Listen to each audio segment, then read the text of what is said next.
Fuck it, let's go live. Yeah, we just went live when you said that. Hey, what's up, everybody? That's how you bring in the All Things Gratitude podcast. My name's Nick Dorsey. And before we get started, up there in that corner, you think I'd get it right after about 40 shows. And that corner is Impulse Consulting. Hey, if you need a profile audit on your LinkedIn or even to a 12-step coaching program, hey, get a hold of them. The link's down there on LinkedIn. It's down there. Click on it, click on their icon, tell them I sent you. So what's up? This is going to be fun today. We got a great story coming on. We got a great human being right here. I mean, highly recommended for the show, so I love it. He grew up a poor boy in Boston, and now he's a wealth manager and educator. How about that, man? He's a proud father of two beautiful boys. I mean, he's a dad, a biohacker, as he says, an author, speaker, and an athlete, you know. And the big thing, he hosts the Jesse T Show podcast show. So go check that out. Hey guys, welcome to the All Things Gratitude podcast. Our good friend, Jesse Todisco. What's up, Jesse? Hey, thank you so much for that amazing introduction. If I could have you do that wherever I go, I'd be a happy man. Hey man, I had somebody on my show once that says you got to give good voice. Hey, I'm there for you, man. I learned a lot from great that voice, one. brother. Thank you. I will be the voice of your business. Do it. Love it. Hire. Awesome, man. Awesome, man. So, hey, as we're talking about, as we know, I mean, we're introduced by Jordan Mendoza, who's just fantastic individual, man. And I appreciate the introduction and you just coming right on, right through a text message. And we just hit it off right off the bat, man. So, hey, man, thanks for taking that. Thanks for wanting to be on the show, man. It's really great for the show and people are going to learn a lot from you, man. So, yep. I believe in synchronicity and things happen the way that they're supposed to happen. And, relationships are everything. And I'm a big relationship guy in all walks of life, whether it's business, personal, anything I do. And so Jordan Mendoza, just to drop his name again, he is mighty and powerful and humble and a great human. And it's funny how you kind of start running in the same circles of people that are like-minded, that have aspirations that may be similar, and they kind of walk through life together. So I'm grateful for him because it's led me to you. Hey, man. So here's the $1 million question. You guys play basketball together. Who's better? In this moment, Jordan may be a little bit better because I hadn't played in years, but I know my skills if I were to play for like a couple months straight. And even now, one-on-one, I think one-on-one, I'd definitely beat him because even for a bigger guy, like I'm 6'1" and about 215, my cardio is insane and I will just outrun that dude. But in terms of it, my shooting is rusty. And his shot is great. I started calling him Green Light Jordan. Like anytime he gets the ball, he has the green light to be able to shoot. And so he's got some game, but I'm very confident in my one-on-one ability. Right now, I'm rusty. Yeah, I hear you, man. You know, especially sport like basketball, man. If you stop playing for a little bit, not good for you, man. But it's great to get back into shape, man. We're up and down court. So, hey, man. Your bio you sent me, and we talked about poor boy growing up in Boston, and now you're a wealth manager. Hey, let us know about your journey and how you got to where you're at today, man. Yeah, brother, and thank you so much for allowing me to share that. So, I shouldn't even be alive. I've experienced near-death experiences and held death in my hands on more than one occasion. And what that looked like was growing up in the town of East Boston, which for those who know about Boston, you may have heard of like Southie, and Southie's like the Irish mob. And back in the day, Eastie was more like the Italian side. And so there was this, little conflict between Southie and Eastie, Irish versus Italian. And we'd always see each other in the football game every year for Thanksgiving. And games would be like 3-0, 6-0, because we were just beating the crap out of each other. There was no scoring. It was just beat each other up. And that was the mentality of Boston. It was a fighting town. It still is. There's a lot of tough people. It's a tough town. It's winter 9 months out of the year. It's fast paced. Everybody's angry. It seems like it's just a weird place to live. And it creates this weird mentality growing up, kind of like a survival mentality. And growing up with a single mom who, was doing her best to keep things together, and a father that was a 35-year heroin addict, it presented some challenges.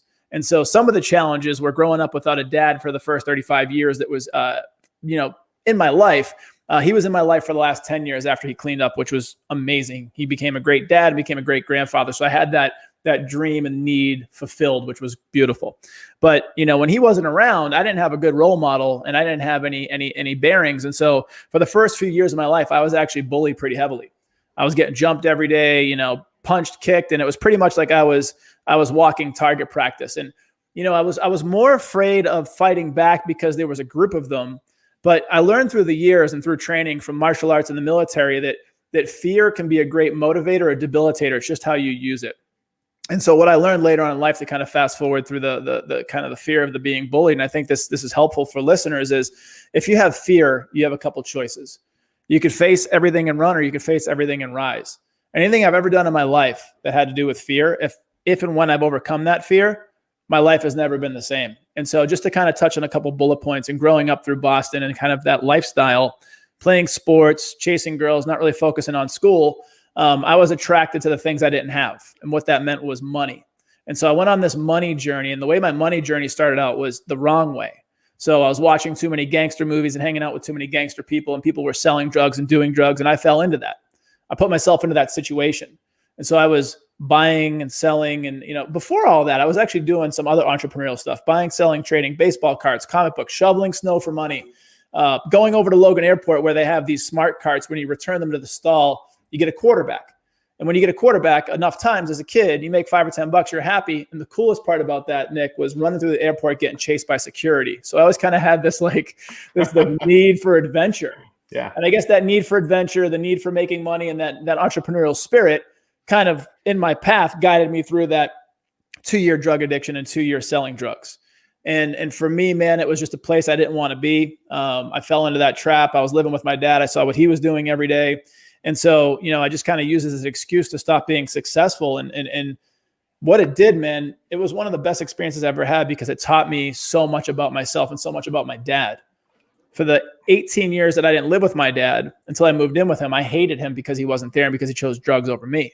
But once I became an addict for those 2 years and realized how bad, that was, I had empathy for him that I never had before. And so that helped me build a really weird bond with my dad, in a sense that later on in life, when we both got out of that stuff, we could really connect on. Mm-hmm. And so outside of that, man, I decided to change my life right around 2003, made a decision to join the military. And the reason being, my mom was a Army veteran, Vietnam, which for a woman back in the day, women are badass, but there wasn't a lot of women back in active duty during that time. And she was just a badass. And she helped steer me in the direction of changing my life. And so long story short, escaped Boston, 2004, I enlisted in the Navy, and that has set me on a trajectory, brother, that has completely changed my life. And I've never looked back. Awesome, man. First of all, I want to say thank you for your service. I come from a military family, so that means a lot. Obviously, you can see my hat here. My pleasure. Thank you for your family. It's just, my dad was in the Navy for, I believe, 12 years and Army Reserve for 18. So, it was, that it's just been ingrained in us. So thank you for that, man. Inspiring story, buddy, because how the world's working, especially right now and everything, a lot of people don't get out of that darkness. They're in that darkness, or they find the end, and hey, man, just congratulations too for getting out that stuff. I know people who've, won the battle and lost the battle, obviously. And me too. Boston's not a fun place, man. They have that NBA player, Chris Herron, I believe it was, who went through all that stuff back. He's about our age, and man, they did a big documentary on him, and it was. I saw that. Yeah, going to get stuff before the game. He was playing high. Just insane. But for him too, credit him. He goes and talks to schools now and everything, because, like you said, you got to get the story out there, because if it changes one person's life, that matters. That's what absolutely matters. Just getting through to one person. You want to get through a lot, but man, if you can hit one, then one turns into two, then two turns into four. So, man, thank you for sharing your story and putting it out there, because people need to hear it, my friend. It's my pleasure, and it's part of my life's work now. I've been called to share the truth and share, teach freedom through it a couple of different ways, and we can expand on that. And Boston is a really interesting place where it's heavily influenced by drugs, and specifically opiates, from pain pills all the way up to heroin. And there's this little vacuum, and it kind of sucks you in. And so unless you somehow kind of keep yourself away from those things, it's really infiltrated a lot of families' lives up there.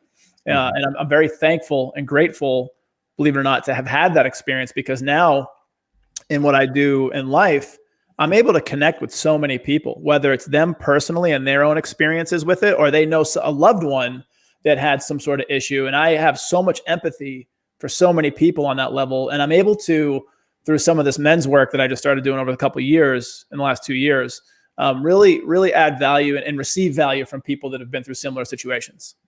That's awesome, man. So, no wonder why Jordan said you'd be a perfect fit for my show, because of the all things gratitude, because you're just showing how grateful you are, because literally you've gotten that second and third and fourth chance in life, and now you're just like, I'm going to help other people so they don't have to go through chance 2, 3, and 4. Let's get them out the first time and move on. So, absolutely man, right.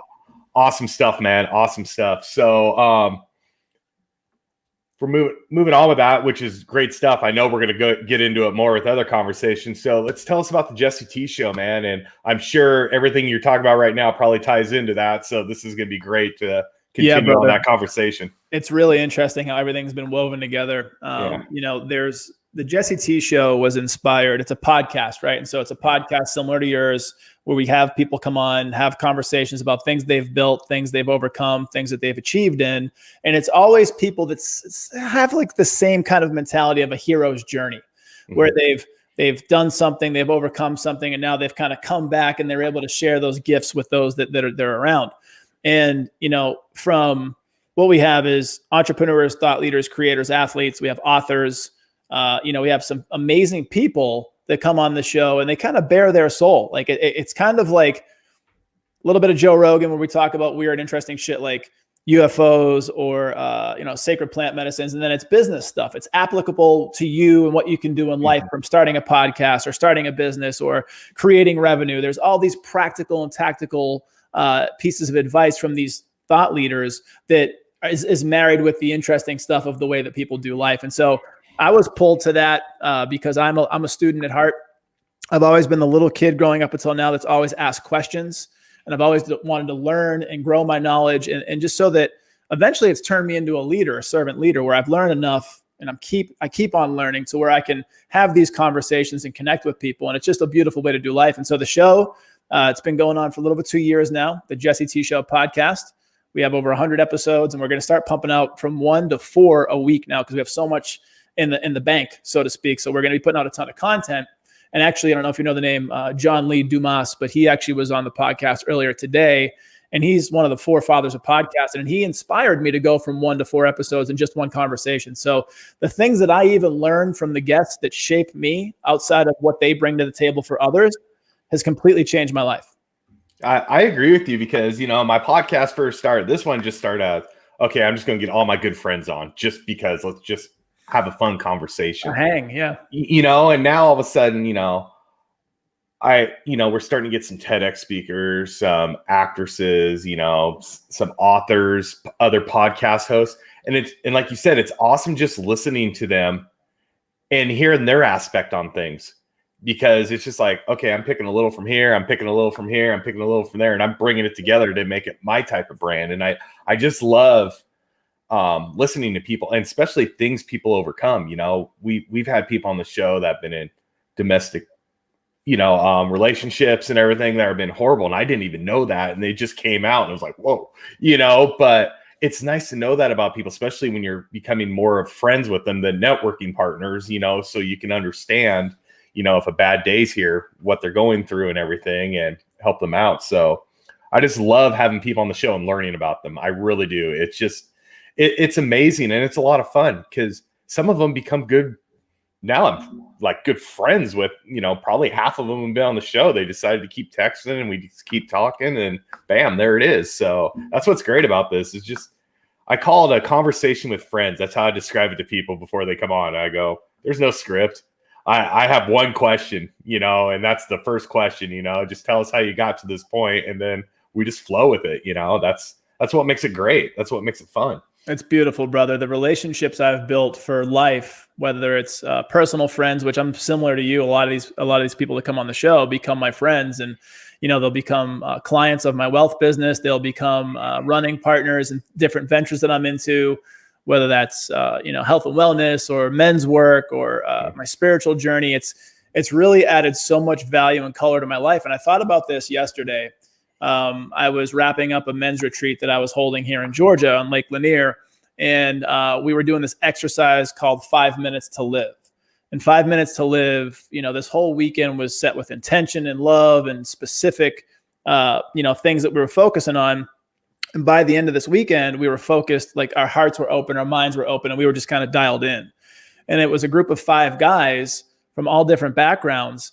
And the guys' common theme was just, they were searching for something either in their business, in their personal life, in their spiritual walk. And the guy that facilitated this part of the weekend, his name is Lane Balone. And Lane Balone is a 12-year Army vet / Green Beret. He's one of the baddest dudes in the world, but he's one of the most spiritually woke dudes in the world too. And he's a soul brother.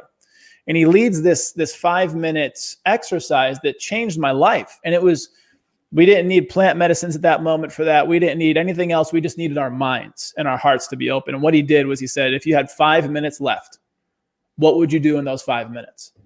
And I immediately went back to, the way that you do it is you walk through, and I don't really want to spoil it, but because there's some really heavy stuff that can come from this and really change your life. But basically you walk through what you would do in your last 5 minutes.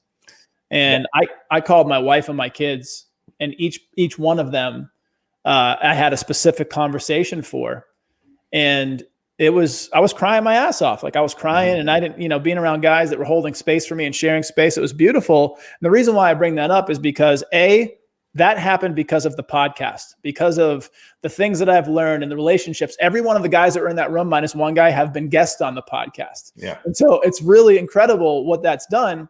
And then the second piece to the podcast that I realized from that exercise, really kind of why I brought this up as well, is it's building this. It wasn't set out this way, but it's an inadvertent legacy to where when my kids are older, and if, I'm dead and gone and they want to check me out, and they can go on the podcast and they can see what dad was doing, which is kind of cool. So you're building this video library to be able to share and give back to those that, may want to follow you when you're gone.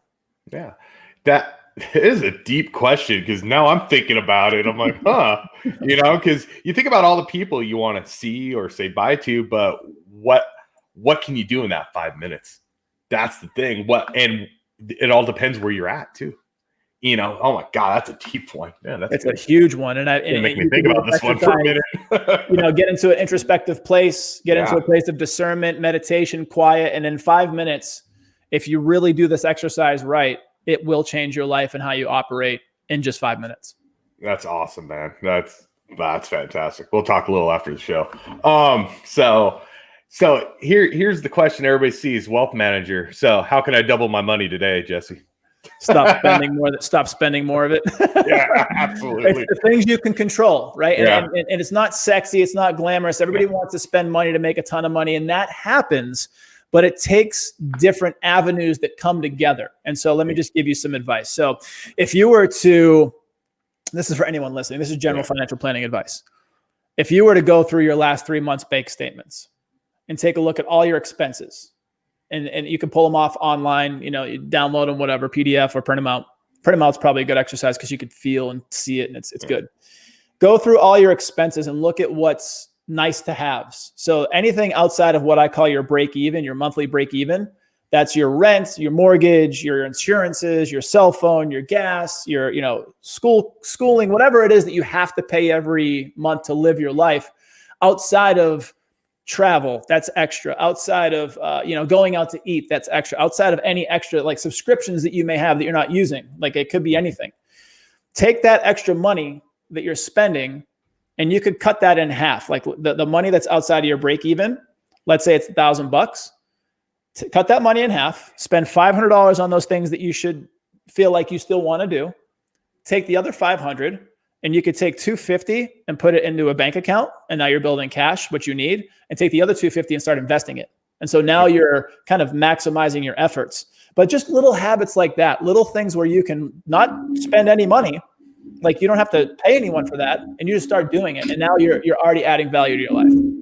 I love that, because it's really similar to when I'm doing budgets with my teams and everything. When I'm leading the team, I'll be like, okay, we need to know the needs, the wants, and the wish list, and break that down. And then when the needs get done, we hit the wants, and then the wants get done, we still have money. Then we start tackling the wish list, because, in business, a lot of times if you don't if you roll money over, they take it away from you and you don't get it for next year's budget. So we want to spend it, but we want to spend it wisely too. Correct. We just don't want to spend it to spend it. But Yep. so I sound like that's a very similar philosophy to it. But my wish list items to you would be half bank account, half investment, so because that's the wish list kind of in the long run. So yeah, it's a three. I love it. A 3-avenue thing. You're already spending $1,000. Let's just in that illustration, you're spending $1,000 a month on things that are nice to haves or things that are not needs. You cut that in half, you could still do $500 towards those things. And you realize maybe especially during COVID, it might be an easier time to do that because it's kind of harder for people to do some of those things. Mm-hmm. Don't just dump all your money into like Amazon or just, piss it away, so to speak. Yeah. Take that other $500 and then put it into savings and investing. And that just one habit alone will change your life. Yeah. And I know it's the same way with business. I mean, we were talking about this before, Jesse, if I'm a business, we talked about it a little bit like this, but I'm like, hey, I'm ready to start an LLC, man. I'm ready to get going off, man. I come to you, I go, Jesse, what are you going to provide for me? What can you do to help my business out? Yeah. What is that answer for you, man? Yeah, man. So, when we get into, helping people on an individual basis, everybody's needs are different. But in this illustration, if you need to open an LLC, there's a lot of benefits to growing to that point. There's a lot of sole proprietors out there when they first get started. They'll hang everything on their social security number, meaning like, Jeff's plumbing. Jeff goes out and does plumbing and he doesn't have a company. Well, he's doing a couple things that are really going to hurt him. Number one, he's leaving himself open from a liability standpoint because anytime you have your social security number as your business tax ID number, what it's called, EIN, employer identification number, if it's your social security number and you're doing business as or your sole proprietorship, you are taking all the possibility for any ramifications when it comes to legal suits. So if Jeff goes in the house, he bangs some wrenches, he breaks a fixture, the house floods, and for some reason it comes back to Jeff and they want to sue Jeff, well, guess what? Now Jeff's getting sued personally. When you have an LLC and it's set up properly and correctly, and there's ways to do this, it's very specific, you insulate yourself from those things. As long as you're not doing what's called piercing the corporate veil, which is where you're spending business money on personal things, essentially, and you're keeping those two things separate, which most people need to stop doing immediately. I get it. I'm an entrepreneur. I've been one my whole life. A lot of times you have to start from the personal before you can build a business. And so you're spending personal funds and you're using personal credit cards to make business things happen. But what I do is get my clients off that path immediately, and I start helping them build S Corps or LLCs or C Corps, whatever they need, to build in that protection so you don't get sued. They can't come after your personal stuff. They can only come after your business. And B, from a taxation standpoint, there are so many benefits in legal loopholes that you can take advantage of using an LLC, an S Corp, or any kind of business entity. And that's one of the secrets now we're talking wealth. We just went from cash flow and managing a budget to these are some of the secrets of how the get wealthy and stay wealthy. And basically it just comes down to keeping more of your money through the year, paying less in taxes, being able to set up money for the future, and not getting sued. Like those are some big things. And to your point, all that can happen with the proper setup of a corporation, LLC kind of thing. Guys, give Jesse a call. He just hooked you up. So, yes. Appreciate it. Just do that. He'll answer your phone. Just tell him I sent you. That's right. So, yeah. So, no, that's awesome, man, because, we talked about a little bit about my future goals and ambitions, what I want to do. And I know some people that we have in common are doing the same thing, So these are huge times right now, especially with how the world is,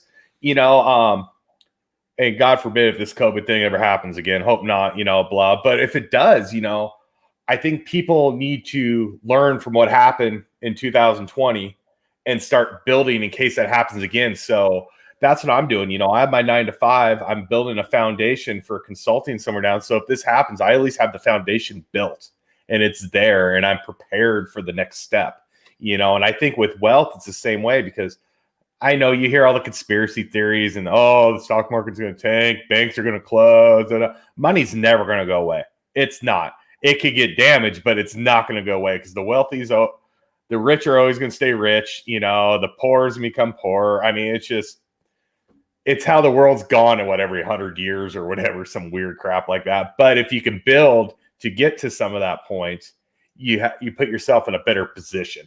And that's what I'm saying. People need to learn how to do a better position. There's somebody in my family who started doing the stock market the last 2 years and said it was the easiest thing ever. And he's building independent wealth because of it, because he learned, how to trade at certain times, how to bring in certain stuff, how to use the dividends, all that fun stuff, and I'm still like, huh? But, but I'm happy for him, because he's built that in case something happens in his life, his family's taken care of for a little bit, and that's what we all need to do. So that's why I'm giving you a ring this year, and we're I appreciate it. Yeah, and I'd love to have you in my client family, brother, and do life with you. And that's the point of, so before I get into that, there's this old proverb or adage, and it says the best time to plant a tree was 20 years ago. The next best time is to plant one now. Yep. And that's the same exact thing with your financial planning. Okay. You should have started years ago, but if you haven't, it's okay. Grow from where you're planted, right? And start now.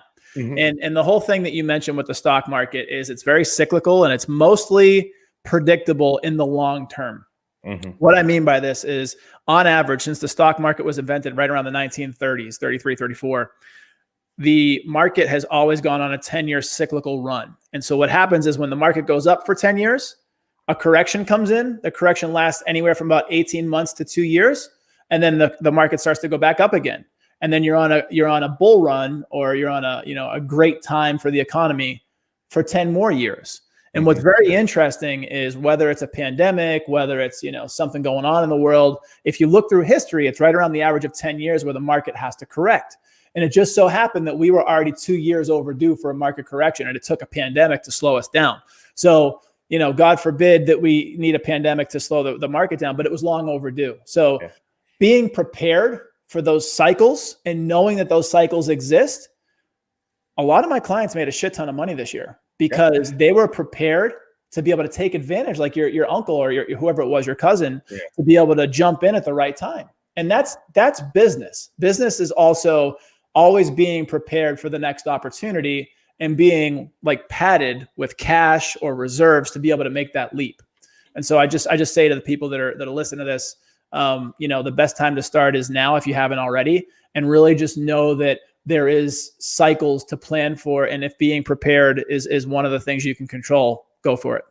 And there's a couple things, and you could tell me if I'm wrong, because I'm not a financial person, but I do know this, I believe, is people are like, well, I'm losing money in the stock market. Well, are you losing your money, or are you losing interest money, which you'll probably gain that interest money back? There's a big difference, because I remember my dad was telling me when the first kind of before 2010 or whatever, when that kind of 2006 time, when everything just went down, my dad's like, everybody's selling off. They're going to lose so much money by selling it off. And I asked him why, and he goes, listen, if you're up that much, you're not going to lose all the way down past what you already invested. And he goes, and if you just hang on for that, he goes, it's going to take off again. It's a matter of time. And, the last 4 or 5 years, the market just exploded, and I remember him telling me, he goes, if I would have sold off, I would have lost so much money. That's when I would have lost money. Yeah. He goes, I'm not losing anything now. He goes, I'm just sitting there just laughing and telling everybody I told you so. But he said that's just basic. He goes, people work with emotion, and their emotion, and they see, oh my God, I lost $20,000, but it's interest. It's money you really never had. It's not the money you put in, so it's just a number in somebody's computer somewhere at the moment. So there's two major points there, and I'll go back to the money change. But the first part that's so important, and this is actually, I have a book coming out. It's called Happy Wealth, 10 Ways to Become Wealthy Happily. One of the entire chapters of the book is emotional and behavioral finance. Growing up, most of us were never taught how to manage money. We weren't taught how to balance a checkbook, how to manage a bank account, how to do any of this stuff, investing, nothing. And really, a lot of times it's like your Uncle Jeff, hey, I got a good tip for you. Go buy this stock or go do this. And like, they don't really know, right? And so they don't understand that part of it. And so what happens is, a lot of times, and I've experienced this too, like people sometimes like to spend money for, like, let's call it retail therapy, whether it's going on a vacation or going out because you had a bad day at the office and you go buy something. And while those things are okay once in a while, we can't let them become habits. We can't let them become habits to fill a void. It's almost like an addiction, where if you are feeling down and out and you need a boost, you go like spend money on a new Prada purse, right? We can't do that all the time. We have to reframe and rewire our thinking and our emotions and our behaviors to reward ourselves. It's almost like working out or training, where the reward for people that are doing it for a long time is the actual act of doing the thing, but the byproduct is looking good naked, right? Like that's just kind of how it goes. And so the same kind of mentality for money is where if you have these behaviors, you need to rewire them so that you can start like treat yourself, right? You want to treat yourself to be able to do these things you want to do. Now, going back to your question or kind of thought around the money, whenever you put money into the market specifically, it's called your cost basis. So if you put $1,000 into Apple and you buy X amount of shares that you can get with $1,000, you have, let's just call it for easy math, and this isn't going to be exact, but 10 shares of Apple, $1,000. The idea is to never try to time the market. What that means is try to predict what's going to happen with Apple. And no matter what people tell you, out of all the money managers in the world, and there's so many, like 4% of them ever really time the market well. So here's the thing. The greats, the people that have been doing this for decades, like Warren Buffett's like one of the best investors of all time. He plays the long game. And this is what your dad was talking about. Those people that, after the '08 crisis and the housing market went down, that pulled their 401ks or they saw the 401k went down by 50% and they pulled it out. All those values have gone way back up and over since then. Mm-hmm. So you got to understand your cost basis, what money you put in initially, and then it is a longer term game. And the way that I tell my clients is, number one, you never want to put more than 10% into something that's kind of volatile, right? If you can't, and it depends on how much your time horizon is. So I'm not giving specific advice. I'm just kind of giving general advice. But if you're younger, like our age, we quote unquote have more time to be able to make up any losses before retirement, if that makes sense. Mm-hmm. But you never want to gamble with your money. So if you use tried and true methods, there's a ton. And in playing the long game, most people come out far ahead.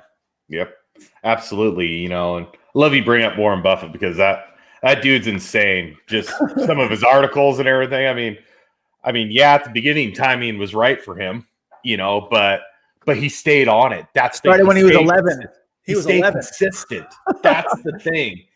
That's what people don't understand. This is a long haul game, and I always tell people, I know you can't take money out to you're 65 and a half or 67, whatever it is, but it depends on what it is. There's if you buy a stock, just as a traditional stock right now, you can move the money whenever you want. You just have to worry about taxes. And then if you get into a retirement account, like a 401k, then you got to be concerned about ages there. But there's ways around all that. Yeah. But and I always tell people, but maybe they're putting the age thing in there for a reason to make it a long haul game. One, they're going to make a lot of interest on their end, but they make their money. But they're making money. But you're going to make money too. I mean, that's the bottom line. It's just, I always tell my wife, that's just, I don't want to check it that much because I just don't want to know, because that's great.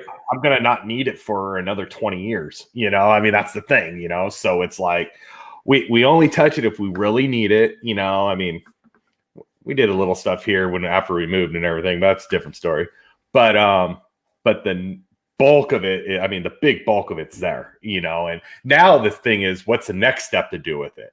Yeah. What can we do to enhance it a little more, or, stuff like that. So those are the questions, that I think more people need to ask, and you hit it dead on. And I'm going to say this just in general, because I know different places are a little different, but in general, our education system does not set high school kids up. They set them up for failure going in the real world, because I had no clue how to read a credit card statement. I had no clue how to balance a checkbook. I had no clue what a mortgage meant, or reading any of that paperwork. And I always say, I believe that needs to be a necessity for a senior in high school, when the last classes they take is to learn how to read all this stuff. But then government doesn't want to do that because they want all the kids to go into debt because they make more money. So there's the conspiracy theories, but which we can talk about all day long, brother. Yeah. I'm well versed on them. But it's unfair. I'm lucky. I had parents who just were on me for that stuff, but not everybody has that, and, somebody's like, oh, an 18-year-old kid who has no clue, if you take this piece of plastic, we'll give you $10,000. What?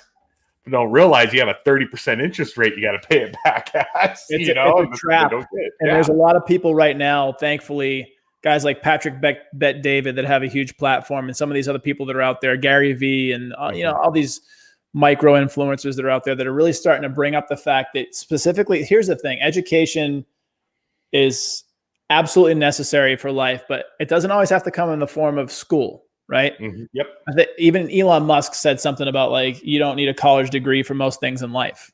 And I agree. And I believe that you do need the experience for some people, whether it's to mature as a human, to have a great time, to build relationships that could last a lifetime. If you're in a specialized field, like a doctor, a lawyer, some sort of engineer, or something like that, yes, schooling is important. But there's a lot of people that, I'm a college dropout. I know a ton of college dropouts that are successful. Right. Even more, and here's the thing, more successful than the people that went to school for something that they don't even use in their daily life. And so there's a balance, and there's an understanding that these colleges are saddling America with debt. Essentially, these I don't know if it was Harvard. I think Harvard had like the 73. Yeah, I read about that. They were like their income and their revenue would put them as big as the 73rd country in the world.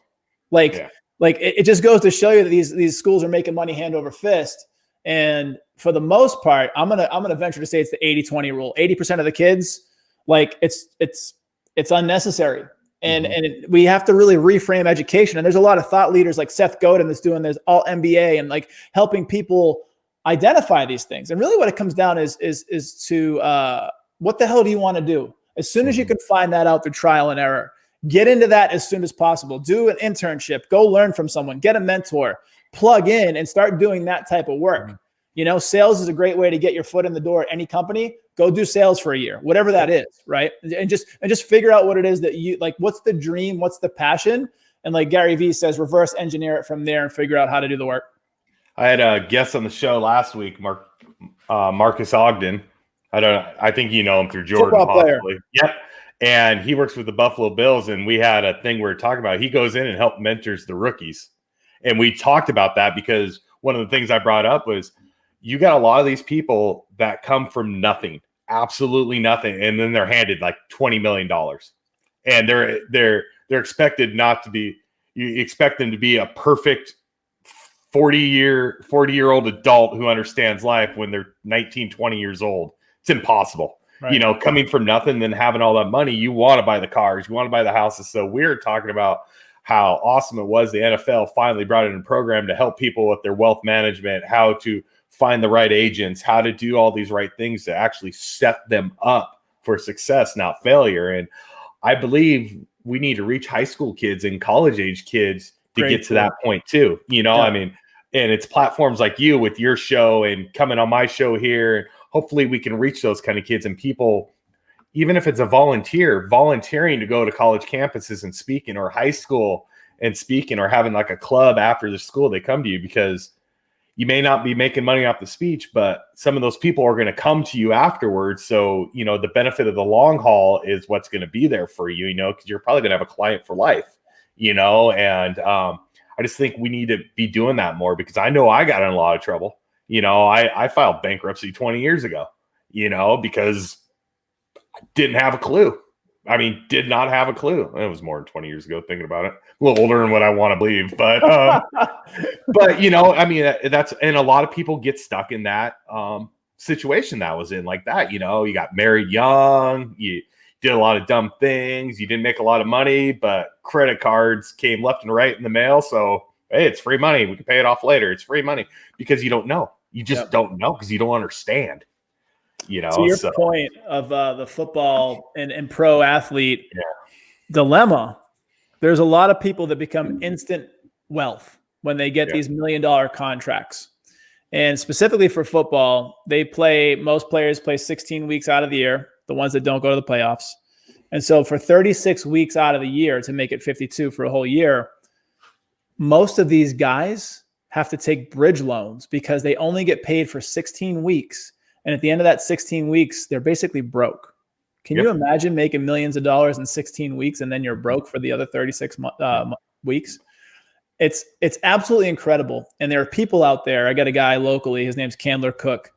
He's an ex-UGA football player. And his story is he's like the Rudy of UGA, where it took him 4 years to make the team. And when he made the team, he played for like a couple downs.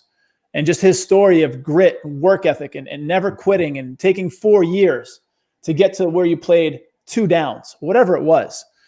He's now in a position because of his ties through football, and he's played with some of the greats that are still in the league right now, even though he was like on the team.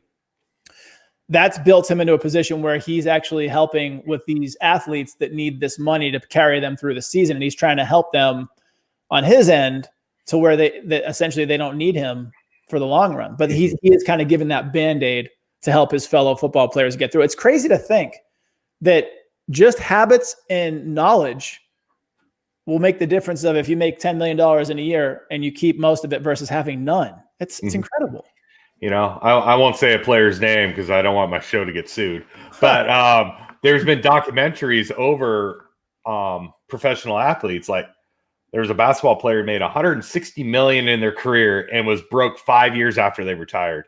I'm just like, how does that happen? If you just invest half of it, you can live off the interest the rest of your life. You know, it's just like what? You know, but that's the thing. You come up broke. You get the wrong person because once you get money, all of a sudden there's these long lost cousins that come out that want $20,000 for an investment into a company or want to roll with you and be part of your posse or be your bodyguard, and they want X amount of money all the time and they want to eat steak and lobster all the time, you know, and it's just, you know, you can do those things, but you need to know how to invest properly to be able to do those things. You know, I mean, if you don't invest and you just keep spending, it is going to go away because you're living $100,000 a month lifestyle, let's say. Then all of a sudden when you retire and the paychecks aren't coming in, how you generate any more money? You're going off an interest rate off a savings account. Good luck with making money off of that. Awful. So, yeah. So, I mean, it's just,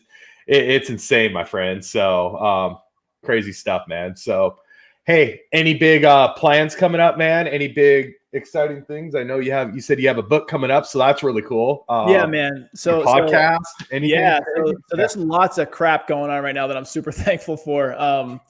You know, we just got through this men's weekend, this transformational weekend where we were doing cold plunges in 41-degree water in the lake, and we were doing breath work and movement and you know, intentions and meditation. And so I've been really called to doing this men's work for myself and other men to show up better in the world for ourselves, for our families, for our businesses, for whatever it may be. And so that's a course that's been set that'll be continuing as we go. And the next big thing coming up is March 2021, just a couple months. I'll be heading down to Peru because now the borders are open back up down there, and be going down to Peru for a 10-day spirit quest using plant medicines from ayahuasca to San Pedro to Cambo, these things that help you to peek behind the curtain, get some, you know, spiritual information, get some personal information, working on your ego, working on relationship stuff. It's incredible. It's the way that I can explain it to people, because it's not for everybody. It's only if you're called to the medicine and called to the work. But basically, if anyone's seen the movie The Matrix, and you go into the Matrix, you meet Morpheus, you understand that there's a whole different world. And the first thing he teaches him, which is really cool action scene, is how to fight. And he's like teaching him how to fight. He can't fight him. He's like, stop trying to hit me.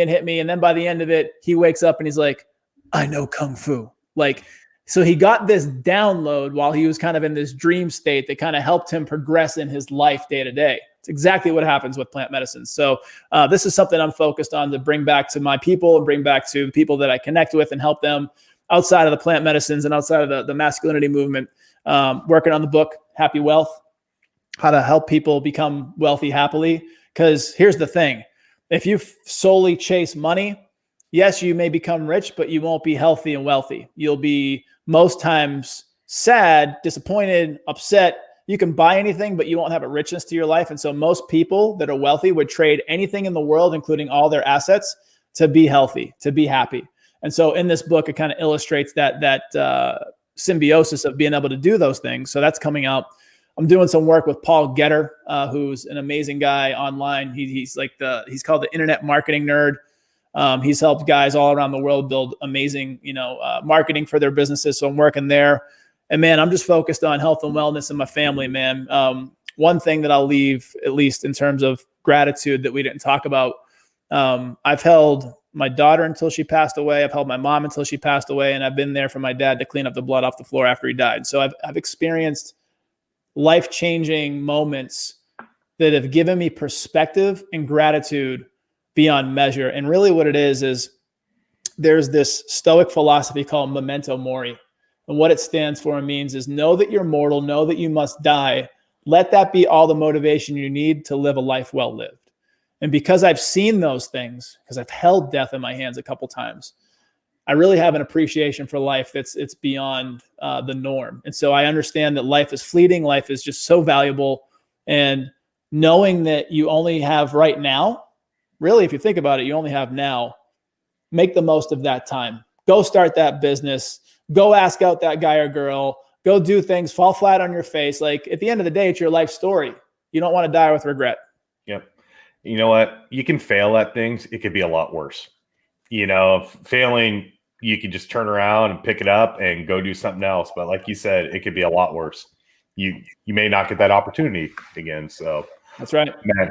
Dude, you're such an inspiration, Jesse. Awesome, man. And it's just been an absolute pleasure to have you on the show today. And the other great thing is I just, feel we're going to get into a really nice relationship because we've been texting and everything. So it's been awesome getting to know you, and every day I'm learning more about you. And, our buddy Jordan just talks the world of you, man. So, and he's absolutely correct.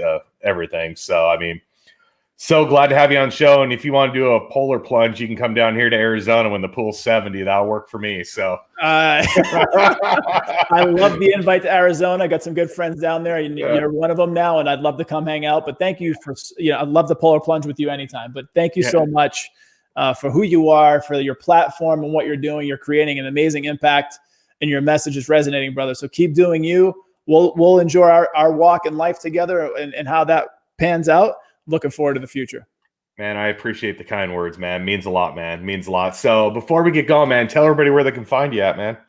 All right. So on Instagram, it's at Jesse_T, which is Tee. It's a family nickname. It's easier to say than Todisco for most people. So at Jesse_T.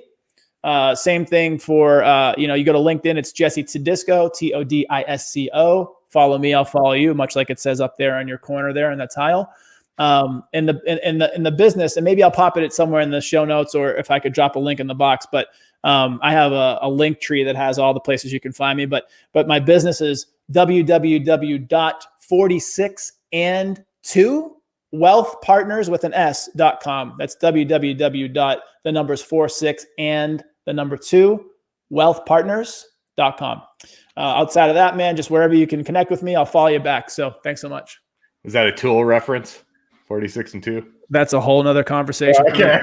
Absolutely, brother. I love that song. So perfect. So Hey guys, find me up there in the corner. You can find me on LinkedIn. Hey, you can find us on YouTube too under Nick Dorsey Leadership, all the past podcasts. Anchor to find it on your favorite audio. I have a link tree too, which is down in the comments. I believe I put yours down there too, but if I didn't, I will get it down there. Thank you, brother.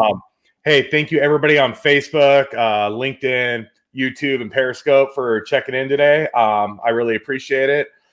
Thank you, everyone. And hey, man, tomorrow on the show at noon, we're going to have the founders of Body Rock TV. So worldwide app, international app. So come on, we're going to check that out. We're going to learn how to work out a little bit tomorrow. So that'll be a lot of fun. But Jesse T, man, Jesse, check out his show. Thank you for being on, brother. And everybody have a fantastic day. And as always, I always appreciate the support and the feedback. You guys are just amazing out there. So have a good night, everyone.